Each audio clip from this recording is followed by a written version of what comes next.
Here's another tale linking the past to the present. If you've been following since the early days, thanks for sticking around. If you're new here, welcome aboard. Check the description below for links to the channel Facebook page and Discord server, where you can come chat, get sneak peeks, and see extras outside of what makes it to the videos. Alright, if you watched the Where Have I Been video last week, you may have noticed a little something extra stuck to the dashboard. A lot's happened in the past few years that I haven't made videos about, so let's take a closer look at this gauge pod. In the video for Phase 1 of the Angry Horn project way back when, I introduced the new Arduino-based controller for the air horn, replacing the monstrosity I had there before with an Adafruit Pro Trinket microcontroller. At the time, I only needed horn control, so I kept it simple. It wasn't until a couple years later that I began to explore more options for what I could add.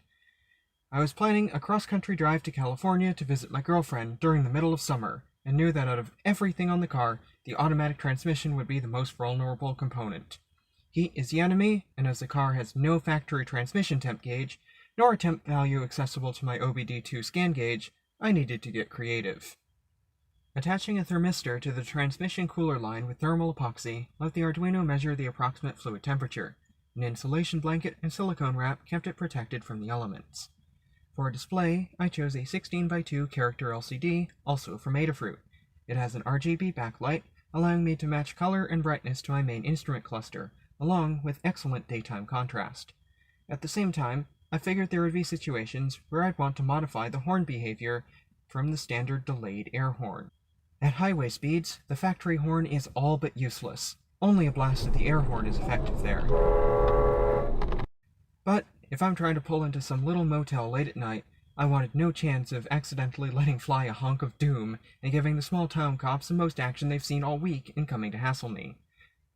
I'd run out of digital inputs for buttons without completely redoing the PCB, but I did have an analog pin available. Using some resistors, I made an up, down, and menu button work on a single input by pulling the signal line high to different voltage depending on which button I pressed. Hence, the VIGOUR setting was introduced, based on a poorly translated rental car brochure. When passenger of foot heave in sight, Tootle the horn. Trumpet at him melodiously at first, but if he still obstacles your passage, then tootle him with vigour. Not only did the buttons give me a quick way to toggle the air horn behavior between never honk, delayed honk, and instant honk, they also allowed an arbitrary number of additional menu screens as I saw fit. At the time, this was just for tweaking the horn delay and such, but there was so much more potential. The simple horn controller had grown into the horn gauge menu controller. Both during and after the road trip, I began to wonder what other sensors I could add. This is a turbocharged car, so naturally I'd want to keep an eye on oil temp, oil pressure, and boost. I could always get separate gauge pods for these, but I already had one working, so why not expand the platform I had? For that, I'd need a bigger microcontroller. I'd maxed out the Pro Trinket's I/O pins, and the program itself was threatening to outgrow the memory. To avoid both issues, I went for an Arduino Mega 2560. This had all the pins and program storage I could possibly need. After a slow start getting the hardware to play nice, I began expanding. Oil temp was easy. Attach a thermistor to the oil pan with thermal epoxy right on top of the oil passage, then duplicate the code from the transmission temp sensor. Boost gauge was also fairly simple. A pressure and vacuum combo transducer piped to the vacuum tree on the manifold, plus a bit of math and logic to extract pressure data from the voltage and display it in the correct units. Oil pressure was trickier, as the pressure switch on these engines lives on the front of the block. Access from the top is blocked by the intake.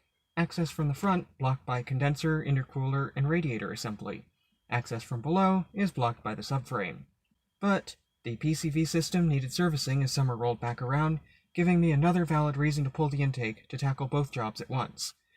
I took care of the PCV, and finally got my oil pressure transducer attached. This left the original oil pressure warning light disconnected, but I thought of that before it began. Some more code and a little transistor driver let me duplicate this functionality now under the command of the Arduino. Instead of a warning and a measly 5 psi, I'd given the idiot light a brain. Fully warmed up oil pressure lives around 20 psi, so setting the light to illuminate solid at 18 psi and flash at 14 psi gave the engine a whole lot better chance of living in the absurd case I didn't notice the pressure dropping off while at cruise. I still had to tackle an additional problem I found the previous summer, beefing up the cooling system. I'd installed an additional transmission cooler after my first trip out west, but under the wrong conditions of low speed, high ambient temp, and high load, fluid temp would still climb higher than I'd like. Lucky me, I had sensors and a controller already there. 2 more outputs with relays, some diodes to prevent backfeeding, and my controller could now command the cooling fan independently of the ECU. With set points for high and low fan speeds for both oil and transmission temp, the car stayed much cooler, even in extreme conditions. While the buttons worked well enough, I also wanted a more elegant way of handling the horn VIGOUR settings that I couldn't fit on the Pro Trinket before. A 3-position switch and 2 digital inputs gave me dedicated horn behavior control. As a final feature, just because I could, I put in a data logger with a real-time clock to record the sensor data to an SD card for later review.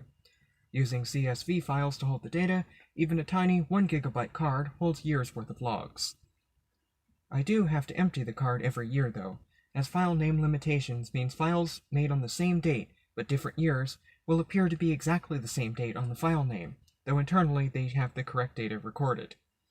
Also, to stabilize boot up, prevent duplicate or corrupted log files, and allow the display to operate while cranking the engine, I also redid the power supply. The car shuts down everything not critical to the engine while cranking, as seen here with the radio. An inrush current limiting resistor, a diode to prevent drainback, and 3 big 33,000 microfarad reservoir caps feed a 5-volt switching regulator for several seconds of stable output after power is removed, allowing seamless startup. This did, however, cause a rather startling bug where the air horn would honk when I shut off the key, as the horn circuit powers down with the accessory circuit, and my code assumed loss of voltage on the horn signal line as the horn button being depressed. Wiring the air horn relay to get coil power from the horn circuit solved the issue, but not before it gave me one heck of a scare the first time around. Now that this project is caught up to the present, I can give a more detailed look at the code in a future video, along with any expansions. There's already some ideas brewing, so stay tuned. Thanks for watching, everyone. Drop a like, leave a comment, give the subscribe button a poke, and hit me up on the new socials. This channel's coming back from hibernation whether it wants to or not. See you next time.